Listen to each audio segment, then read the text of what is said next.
good.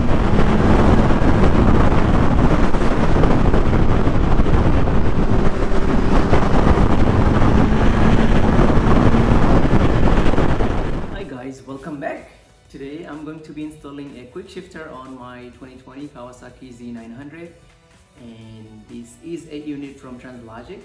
I decided to go with them. Why, I will tell you in another video, but today we will do a how to install the quick shifter on your bike. They were nice enough to send me the unit very fast from UK, and also configured it for the Kawasaki Z900 2020, so it should be pretty easy install. So, and it's going to be a long video guys, so sit tight and give me a thumbs up and subscribe to my channel for more videos like this. So to start off with, we will need to remove the tank. I'm gonna try not to remove the tank completely, just tilt the tank up and then remove the air box in order to get to the coil. So in order to take those fairings off, there is a 1, 2, 3 Allen screws, and then the fourth one is right here. So once we take them off, there are 5 of these plastic fastener. Let me show you. You just have to press them in. There you go, and just like that. So you have 5 of these. So in order they come off, you just have to press them in, and then they unlock, and then just take them out, just like that.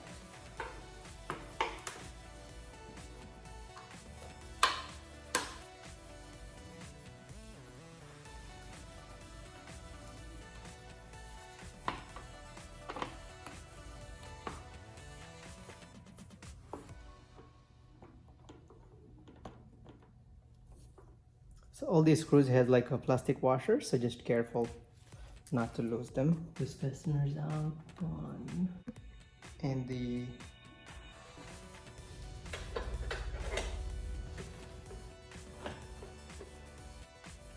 alright, so it looks like we have to take 4 more screws out. So there is 2 Allen for these 2 pieces of fairing, and then underneath we have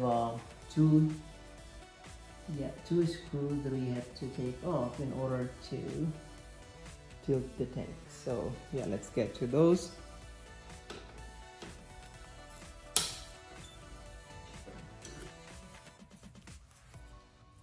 Yeah, looks like we have to remove the whole piece too.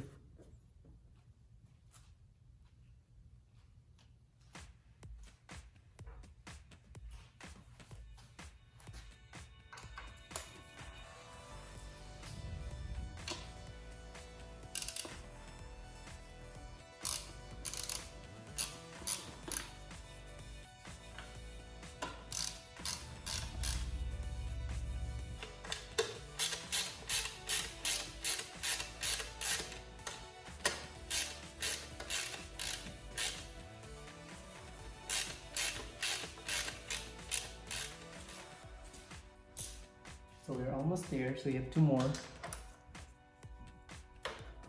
Okay.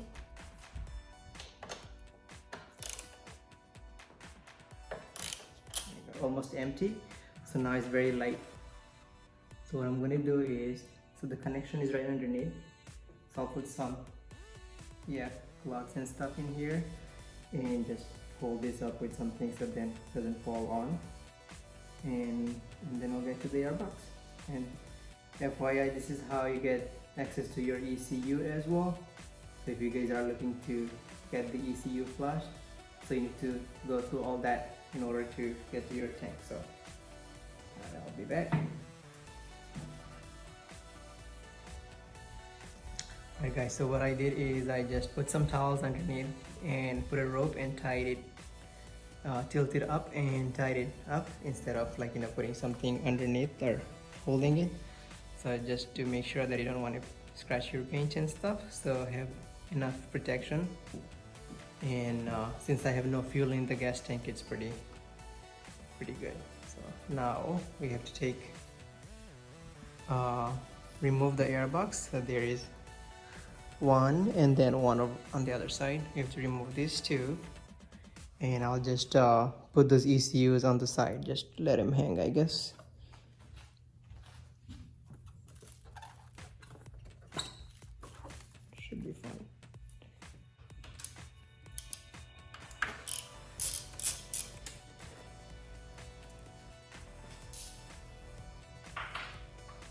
So I just took the airbox out and then just tied it to the tank. Just make sure that you nicely secure it so it doesn't fall.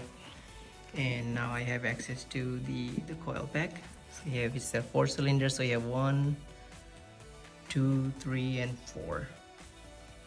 So what we need to do is connect those wires, and the way the kit is set up, when you order through them, they will configure your kit for you for your bike.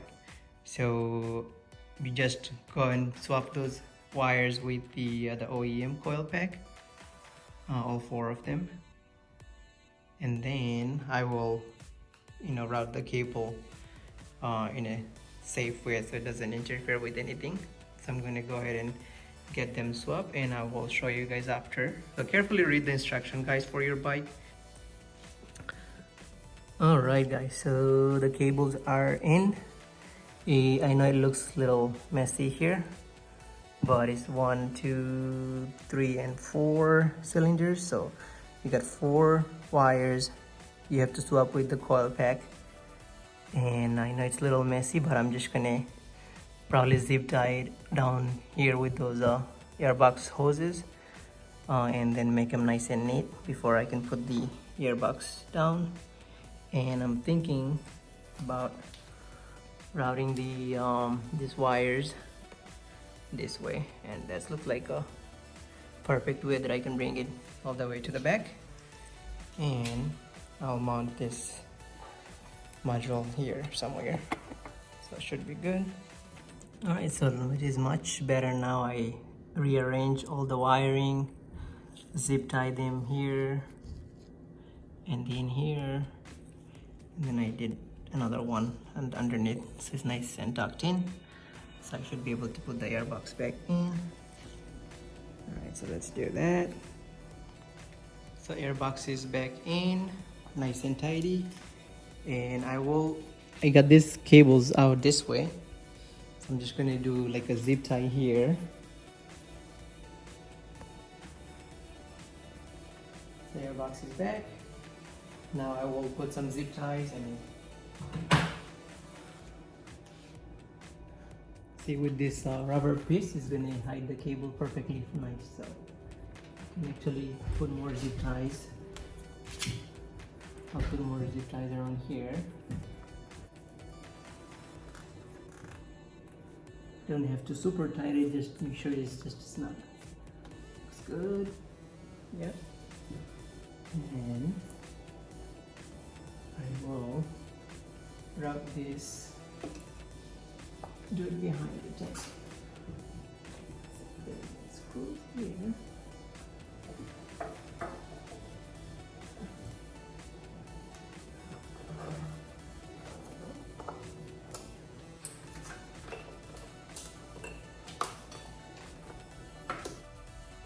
Alright, so I will find a place to mount this here somewhere so the toolkit goes, so it's gonna be perfect space.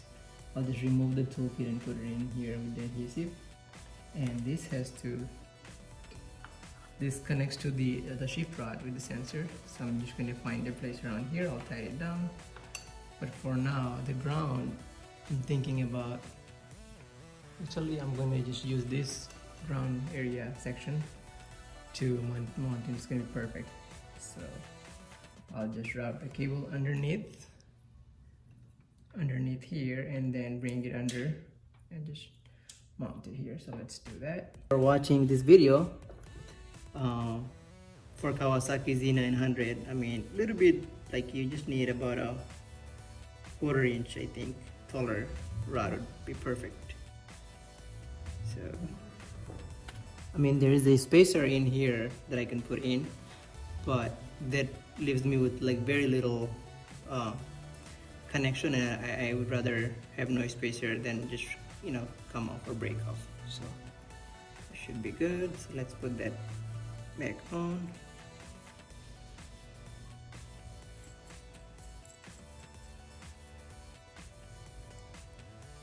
I'll probably put 2 or 1 spacer here. That would make it a little bit, yeah, that should be nice. And spacer on this, and it might be a little bit too much.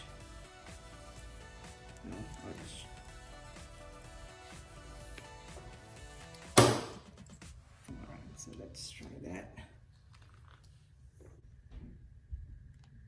Yeah, as you guys can see, that's makes a little bit too straight, so I'll have to make some adjustment. Yeah, that should be good. Just should be good connection.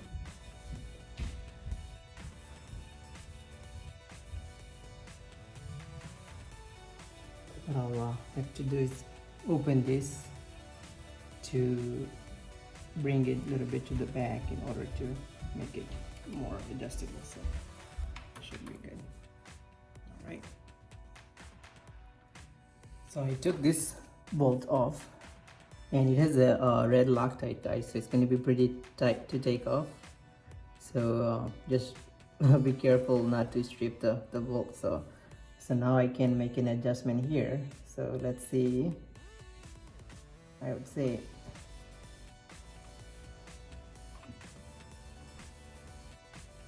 yeah, I think I should be good with that. In the worst case, I can adjust it in the rod if I need to, because now I have more room to play with on this side and that side. So, and I don't have any red Loctite, so I'll just use a drop of blue. I mean, it's not going to be in the future. I can still take it off without any issue. So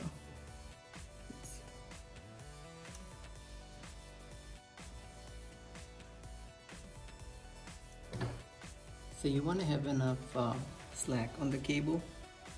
So I'm thinking about routing probably through here, and then bring it underneath, and just should be able to bring it here, because this cable is pretty long, so I have enough space here.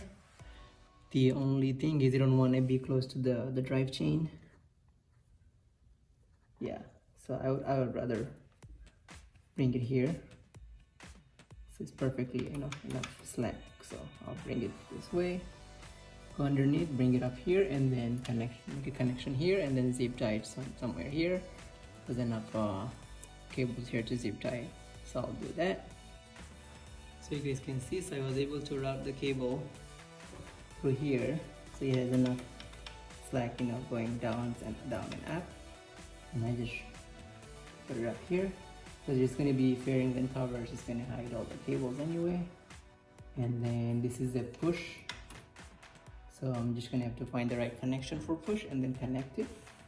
And I will zip tie the cable, do some cable management, and so I route the cable through here and brought it here. So this shifter has a push and pull connection. So this is just a normal shifting, so it's going to be push.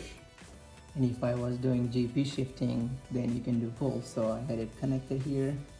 I'm just going to tie this around here, and I don't think we need to put a tape or anything here, but I'll probably just so the water doesn't get in, put a Velcro tape or something here. Alright, so let's tidy those stuff out, and then find a place to mount. So I got the shift rod, the cable comes up here, I have the ground connected here. So zip tied everything together. So this comes up here, and then I was able to, I'm going to remove the toolbox thing that we have here, toolkits, and then there's Velcro comes underneath. I'll just go ahead and I ran the cable underneath these cables, so it's a little bit neat and nice. I'm just going to go ahead and place this here, Velcro it, and should be. So you guys can see how I tied it up. The Velcro in there, and also put this strap over it, so it's nice and secure, shouldn't come off. And I will just put like a zip tie here just to tie it, and put all the fairings back on and go from there. Right, so bike is all back together. So I didn't video like putting it back together, because it's just going to be reverse order that the way I took it off. So now it's all back together. So I'm just gonna go out for a ride and hope and cross my finger that everything works, because I don't want to go through this again. Alright, okay, I'll be back and give you guys an update. I just finished installing the quick shifter and decided to come out for a run. Wow, the shifting is so good, man. This is good. I might have to adjust a little bit. I can tune it to make it faster, but it is already fast and smooth. But let's see, we'll see how it goes. Yeah, this is good.